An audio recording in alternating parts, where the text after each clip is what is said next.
তেখেতত হাইকোৰ্টতো কৰে আৰু আমাৰ লগত ইমান সুন্দৰকৈ প্ৰতিটো মুহূৰ্ততে সমাজৰ কাম কৰি ভাল পোৱা আমাৰ মৰমৰ বাপ আৰু এখেত প্ৰিন্সিপাল ছাৰ তেখেতেও ইমান কলেজৰ ব্যস্ততাৰ মাজতে সভা সমিতি গাই লগতে ভক্তপ্ৰাণ ৰাইজৰ মাজত সমাজৰ কাম কৰি ভাল পোৱা এজন ভকত সঁচা ভকত বুলি ক'ব লাগিব। আমাৰ ঠাইখিনি আকৌ দেখুৱাইছোঁ সুন্দৰকৈ, খুব সুন্দৰ ঠাই।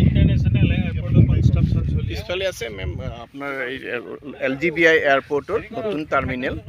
এইটো লোকপ্ৰিয় আন্তঃৰাষ্ট্ৰীয় গোপীনাথ বৰদলৈ আন্তঃৰাষ্ট্ৰীয় এয়াৰপোৰ্টৰ নতুন টাৰ্মিনেল ভৱন এটা হৈ আছে, ডাঙৰ আয়োজন। আৰু এই জেগাৰ পৰা এয়াৰপোৰ্টটোৰ ডিষ্টেঞ্চটো আমি যদি পথাৰেৰে চাওঁ প্ৰায় 1.5 কিলোমিটাৰ হ'ব, আৰু যদি অন ৰোড যাওঁ আমি 4.5 কিলোমিটাৰ হ'ব। আৰু ইয়াৰ পৰা মানে যিবিলাক এৰোপ্লেন ইয়াত আহে এয়াৰপোৰ্টত সেইবিলাক লেণ্ডিং টেক অফ সুন্দৰভাৱে দেখা যায়। এটা সুন্দৰ ভৌগোলিক পৰিৱেশৰ মাজত এই স্থানটো। ইয়াৰ পৰা ব্ৰহ্মপুত্ৰ নদী প্ৰায় 1.5 কিলোমিটাৰমান দূৰত্বত আছে। তাৰমানে ব্ৰহ্মপুত্ৰ নদীখনৰ ব্ৰহ্মপুত্ৰ নদীখনৰ পৰা 1.5 কিলোমিটাৰ দূৰত মাজত এটা ৰাস্তা আছে PWD ৰোড। আৰু বাকী এই জেগাটো মানে খেতি পথাৰ হয়।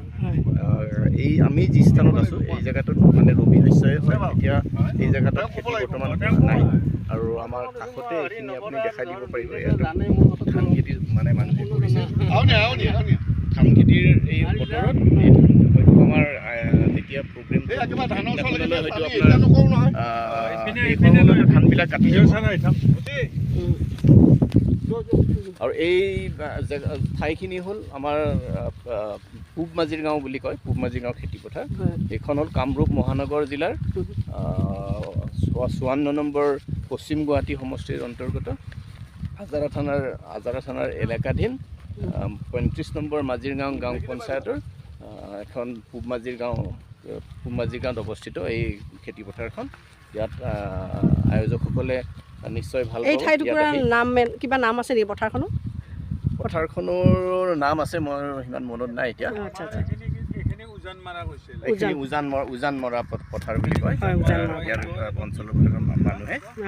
গতিকে এই ঠাইখনৰ ভৌগোলিক পৰিৱেশটো মনোমোহা। আপোনালোক গোটেই সমগ্ৰ অসমবাসী যেতিয়া আহিব ইয়াত নিশ্চয় ভাল পাব আপোনালোকে চাই পেলাই। আমাৰ হেৰিত ভিডিঅ' পাই আইসকলে খুব ভাল পাইছে আৰু আইসকলে দেখুৱাই থাকিম। এয়াৰপোৰ্টৰ এইটো এবাৰ দেখাই দিয়ক, এইটো টাৰ্মিনেলটো নতুন টাৰ্মিনেল হয়, এইটো চবেই দেখিব ভাল পাব।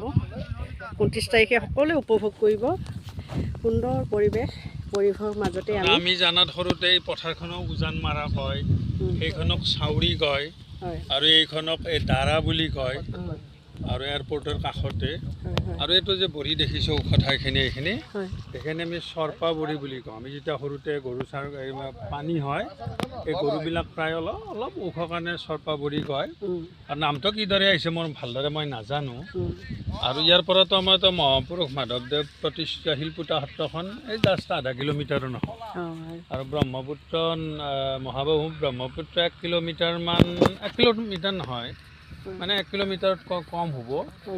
আৰু এটি ৰোডটো গৈছে। আৰু বৰ্তমান এটা গুৱাহাটী মহানগৰীৰ পাণবজাৰ মেইন গুৱাহাটী 1ৰ পৰা আমাৰ এইটো গুৱাহাটী 17 কয়, মাত্ৰ 17 কিলোমিটাৰ চিধাই। গতিকে ইয়াত লোকেশ্যনটো উলিয়াবৰ কাৰণে কাৰো অসুবিধা হ'ব নালাগে। আৰু ইয়াত যাতায়াতী ব্যৱস্থাটো খুব সুন্দৰ আৰু সুচল। অতি সহজ। মানে কি আমাৰ পশ্চিম গুৱাহাটী সমষ্টিৰ অন্তৰ্গত 35 নম্বৰ মাজিৰগাঁও পঞ্চায়তৰ অধীনস্থ পূব মাজিৰগাঁৱৰ এইখন খেতি পথাৰ। আৰু আমাৰ আজাৰা যিটো ৰাজচক্ৰৰ অন্তৰ্গত। গতিকে আমাৰ ইয়াৰ পৰা পলাশবাৰী 3 কিলোমিটাৰমান দূৰ হ'ব। পলাশবাৰীটো এটা পুৰণি বিখ্যাত নাম। গতিকে ইয়াত লোকেশ্যনৰটো ক্ষেত্ৰত আমাৰ ভক্তপ্ৰাণ ৰাইজৰ বিশেষভাৱে অসুবিধা হ'ব নালাগে। ঠিকেই, ধন্যবাদ।